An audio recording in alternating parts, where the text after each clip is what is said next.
Kalau kamu butuh tamparan online, coba simak video ini sampai selesai.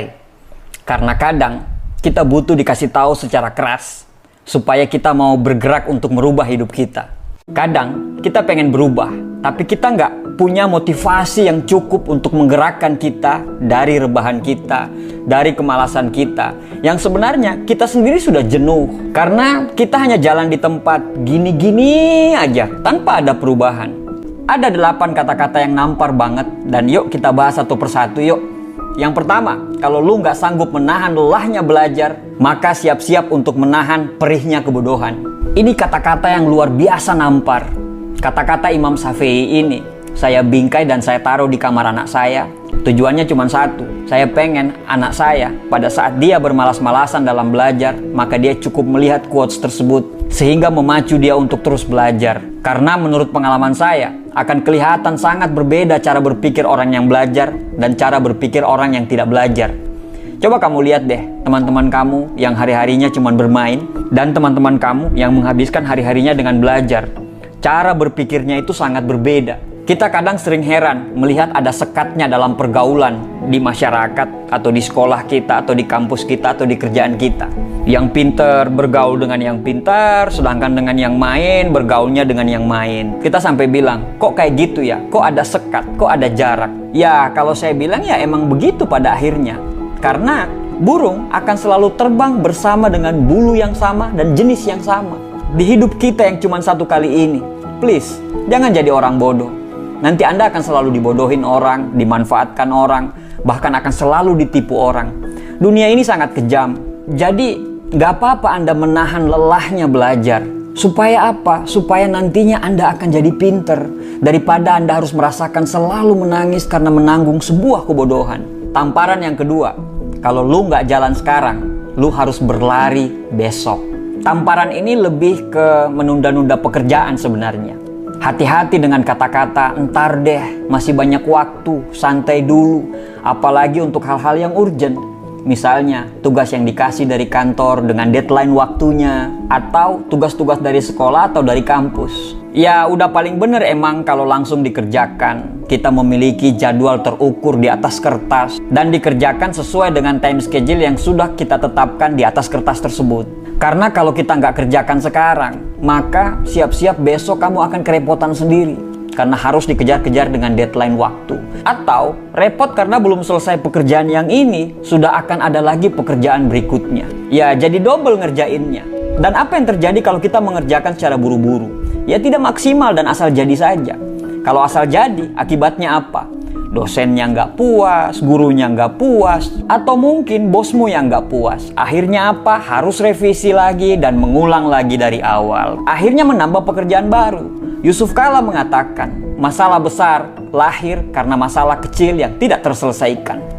Tamparan yang ketiga, kalau lu nggak melakukan yang terbaik, jangan harap mendapatkan yang terbaik. Untuk mendapatkan hasil yang luar biasa, dibutuhkan kerja yang luar biasa. Untuk mendapatkan hasil yang maksimal, dibutuhkan kerja yang maksimal. Anda tidak akan mendapatkan hasil yang luar biasa dengan kerja yang biasa-biasa saja. Kerja yang terbaik, doa yang terbaik, insya Allah hasilnya pun akan terbaik juga. Kerja yang asal-asalan ya hasilnya akan asal juga. Belajar seadanya ya akhirnya hasilnya pun akan seadanya. Tamparan yang keempat, di saat lo males-malesan, banyak orang di luar sana mati-matian untuk belajar. Di saat kamu sibuk stalking Instagram berjam-jam tanpa juntrungan, di sisi lain banyak orang yang mati-matian belajar. Di saat kamu sibuk dengan gamemu, orang lain mati-matian belajar. Di saat kamu sibuk habisin serial Netflix berseri-seri sampai larut malam, di sisi dunia lain sana, banyak orang yang bangun malam untuk sholat tahajud dan kemudian setelah itu dia belajar. Jadi, jangan bilang Tuhan tidak adil bila hasilnya berbeda nantinya. Tamparan yang kelima adalah berakit-rakit ke hulu, berenang-renang ke tepian. Kerjaannya rebahan mulu. Kapan mau menang kemudian? Anda nggak akan pernah menang kalau Anda nggak ikut berkompetisi. Anda nggak akan pernah menang kalau Anda tidak masuk ke arena pertempuran. Orang bodoh yang rajin, itu masih bisa hidup. Kenapa? Karena dia rajin dan dia bisa melakukan apapun. Tapi, kalau orang malas, dia tidak akan bisa ngapa-ngapain. Dia nggak akan kepake dimanapun. Jadi, jangan sampai menyesal nantinya. Tamparan yang keenam, yang rajin aja belum tentu dapat. Apalagi, ya sudahlah. Untuk mendapatkan sesuatu yang kita inginkan memang tidak mudah. Ada yang sudah belajar mati-matian tapi dapat nilai yang belum maksimal. Ada yang sudah bekerja maksimal tapi belum juga naik jabatan. Mereka yang sudah berusaha maksimal aja belum tentu mendapatkan sesuai dengan apa yang mereka inginkan. Apalagi orang yang, mohon maaf, malas. Ada yang bilang, tenang aja Pak, saya selalu beruntung kok. Biar malas, yang penting beruntung. Itu quotes apaan? Keberuntungan itu akan selalu memilih orang. Keberuntungan itu bertemunya antara kesempatan dan kesiapan. Siapkan dirimu sebaik mungkin, dan ketika kesempatan itu datang, insya Allah kamu akan menjadi orang yang beruntung. Setidaknya kita sudah siap dulu sebelum kesempatan itu datang. Tamparan yang ketujuh, gak usah keseringan mikirin saingan lo. Lawan lo sebenarnya adalah diri lo sendiri. Ini mengingatkan dengan saya dulu. Dulu saya terlalu terobsesi untuk mengalahkan orang lain. Saya selalu ingin mengejar prestasi orang lain, dan akhirnya saya tidak pernah mencapai mereka. Saya evaluasi dong, apa yang salah dengan diri saya. Akhirnya saya sadar bahwa saat kita terobsesi untuk mengalahkan orang lain, maka kita tidak akan pernah mengalahkan mereka. Tapi saat kita mencoba memperbaiki diri kita untuk menjadi lebih baik, mengalahkan rasa malas dan terus bertumbuh, maka rasa syukur itu langsung muncul. Ketika rasa syukur itu muncul, pekerjaan kita akan maksimal, dan tanpa sadar, orang yang ingin kita kalahkan itu sudah jauh tertinggal di belakang kita. Kuncinya, musuh itu ada dalam diri kita. Fokus memperbaiki diri sendiri, jangan fokus kepada saingan kita.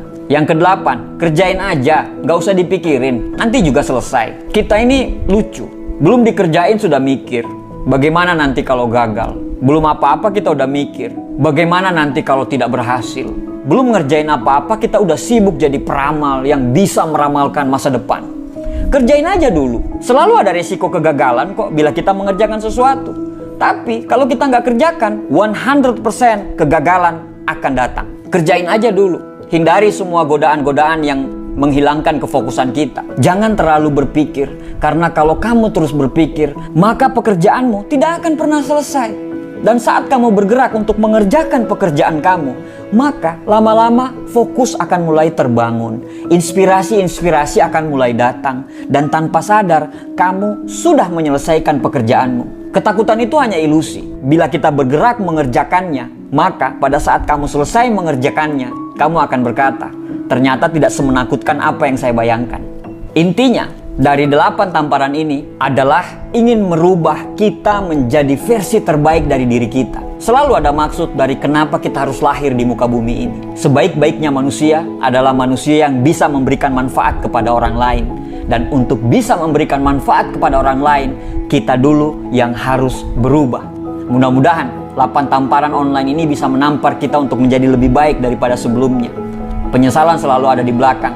Kalau ada di depan, itu namanya pendaftaran. Terima kasih, sukses buat kita semuanya.